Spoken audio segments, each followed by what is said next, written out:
21 blocked shots tonight. Just kind of talk about the defensive effort of your guys and kind of the message to them. I mean, I didn't realize it was that many. I felt like it was a lot. You know, they are a volume shooting team, so you know, we did get some blocks from our forwards.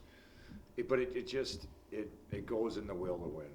You know, blocking a shot takes no effort. It takes no talent. It just takes want to. And it was just, it's funny you say that we blocked that many tonight. And I heard that when I was doing the radio. It was one of those nights where on the bench, I didn't talk much. And after the game, I told the guys, I said, guys, I didn't talk much because I knew you had it. It was just one of those games I knew we were going to find a way to win. That's a good feeling as a coach. You know, there's energy on the bench. Guys were skating. It was, I felt like no matter what happened, we were going to find a way to win tonight. So it's not surprising we blocked that many shots.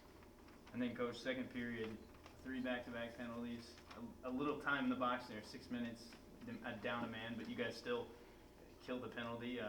Your thoughts on that and how you guys stay out of the box against teams who kind of excel better in the power play. Yeah, you know, penalty kill's been, you know, probably start the year was the biggest culprit for us.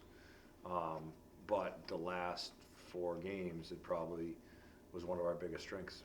You know, didn't give any up tonight. You know, disappointed they got that one. You know, disappointed for Charlie and disappointed we couldn't get it done for him.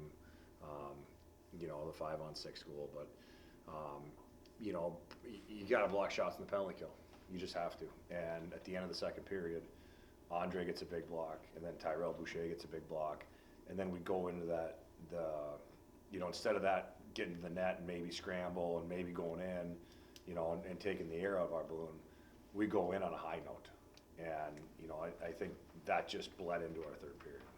And then Charlie's play tonight, can you say, has he kind of made the step forward that he's the guy that you're going to be going with from now on forward? You never know what the future is going to bring, obviously.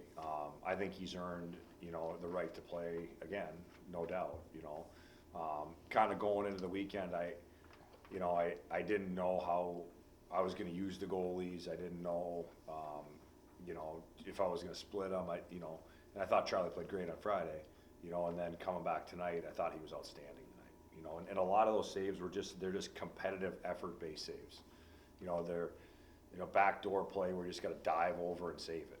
You know, there's no technique to it. It's just get over there and compete and save. And I thought he really, really was dialed in that way tonight. And then last one, Coach, Alaska pulls the goalie, in my opinion, a little early. About 4 minutes left in the third. Was that surprising to you? And then you call that timeout with about 3 minutes left. What are you kind of telling your guys on the bench there? Toward the end? You know, I kind of subscribe to that pull them early thought too, to be honest.